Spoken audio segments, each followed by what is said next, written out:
Economics works so well because we all have perfect information about everything, all the time. We choose products at the best price because we know all about all products and their prices, so we can make the best choice. Of course, that's how it works. That's why we can all pursue our own self-interest to provide the most efficient outcome for any situation, and that's what makes the economy work, right? But what about Stiglitz's take on all of this? His views on asymmetric information, which he has tried to apply to the global financial crisis. Does that mean it would never have happened if we had perfect information? And knowing we don't, how many other assumptions of economics falls by the wayside? That's today on the Debunking Economics podcast with Professor Steve Keen. I'm Phil Dobbie. Welcome along. Well, one of the flaws of economics has been the assumption that we all have perfect information, that nothing is hidden. So there will be price competition and we will pay the lowest price because we know what the lowest price is. Strangely, we know the price of a particular good everywhere in the country or everywhere within driving distance. Now, that very simple assumption would mean, presumably, it's impossible for a company to make extraordinary profits. We're all going to be beaten down to the lowest possible level. But Steve, I wonder if actually we are getting closer to that situation of perfect information. You'll never have perfect information, but it's getting more perfect thanks to the internet. We do know a lot more now than we ever did before.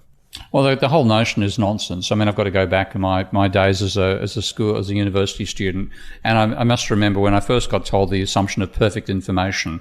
That my skeptical bones started to creak even at the age of 17. On that particular, you'd be thinking at that stage. I mean, everyone must look at that and think, "Okay, well, this is how economics work." And there's just one tiny assumption that everyone knows everything. Yeah, I know. So that was one of the things I thought. Hang on a second, this is a bit weird.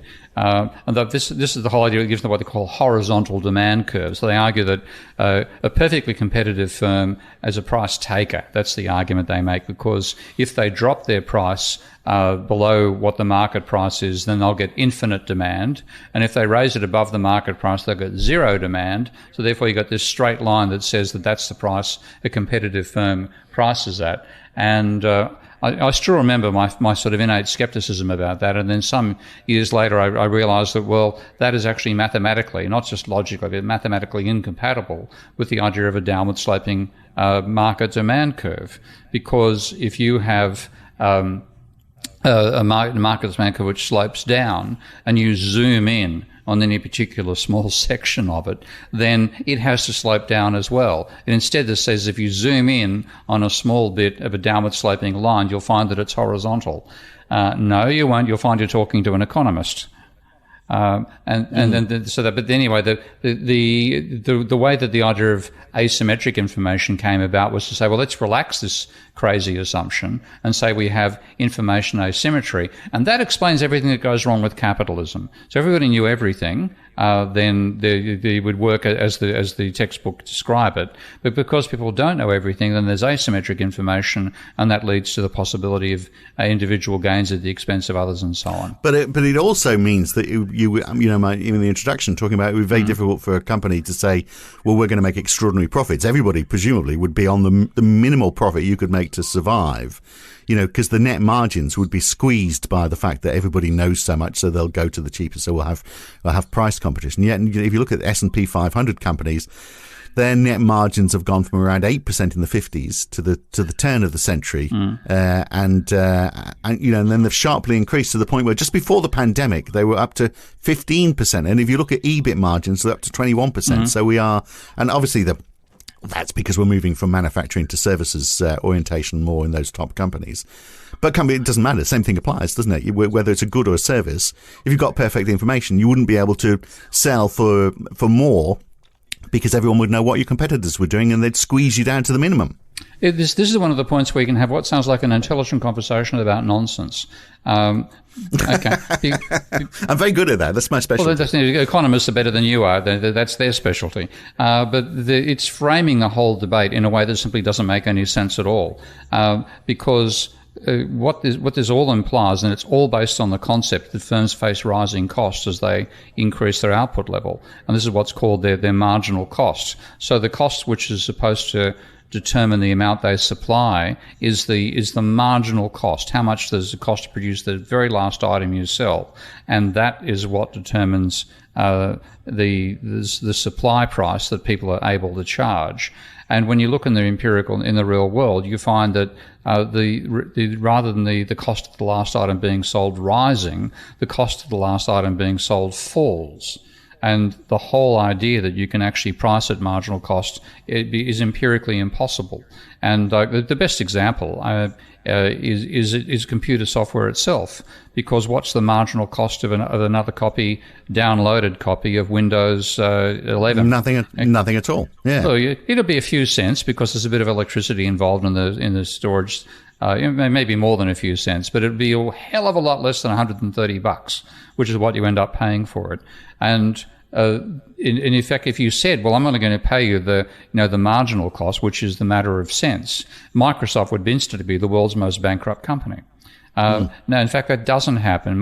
These enormous margins that they charge could persist through time. And the whole idea that you can say, oh, well, now because Windows is charging $130 and I can get Linux for $129.99, I'm going to jump across and buy Linux instead. No, you don't. You get Linux for free and people still don't use it. So the very idea that there's this uniform product called an operating system, that there's thousands of companies producing and you can choose whichever one you want and you get exactly the same thing, is garbage. That is not the world we live in. No, and also, you raise another interesting point there as well, which is, if you've got perfect information, what is that information? So if you knew the marginal cost for Windows 11 or Windows 12 or whatever we're up to now was just a few cents, then you wouldn't be very happy about paying the full price for it. But as you say, you've got no choice, actually, have you? You've got no choice. But what are you going to do with that information anyway? So there was while I was doing a bit of research for this discussion, I came across Solomon Asch, who's an American psychologist in the 1940s, who basically asked, who would you give a job to? A guy who is intelligent, industrious, impulsive, creative, stubborn, and envious. All of those are pretty good things. Or would you give it to a guy who's envious, stubborn, critical, impulsive, but also industrious and intelligent? Which one do you give it to? You give it to the first one because they're all positive. The only reason they're positive is they are, by the way, just in case you haven't conned on, all exactly the same qualities. Just in a different sequence. Order in a different sequence. So the ones that are seen as strengths in the first one, because it's quite good to be critical and to be stubborn in business. But if you start with stubborn and critical, then you see that as being a negative. So perfect information, there's no such thing anyway, because it's always how it's construed, isn't it? Yeah, and it's, the whole idea that we can store the amount of information involved is simply ludicrous. This is one of the things I enjoy doing with when I used to teach classes, is to take the example of how do you decide what you go buy when you go inside a supermarket.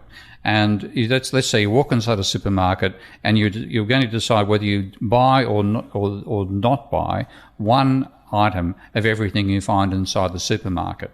And I say it's either 0 or 1 of all the items inside a supermarket. Well, how many items are there? You're making a choice of two choices raised to the power of, say, 2,000 commodities. Now, that's more. I won't actually try to work it out in my head, but that's probably more different ways of combining those 1,000 products than there are suns in the known universe. So the scale of the choice that faces, if you wanted to have perfect information, there's not that your brain isn't big enough or that you can't make a computer big enough. The universe isn't big enough to store the information on all those alternatives. So by definition, the whole idea of perfect information is nonsense. And to start from that point and call it a simplifying assumption shows just how truly simple, in the wrong sense of the word, the negative sense, neoclassical economists are. Well, the bad news for you listening to this at the moment is that you are listening to the shortened version of this podcast, which is about to finish any moment now. If you want to hear it in full, you need to become a supporter of Steve Keen on Patreon. Go to patreon.com/Prof. Steve Keen, or you can subscribe at debunkingeconomics.com to hear the full half-hour discussion where we talk about the asymmetry of information as well and how theories around that are just as wrong as the theories around perfect information. So go and subscribe and join us for the full version. We'll see you back here again soon. Thanks for listening.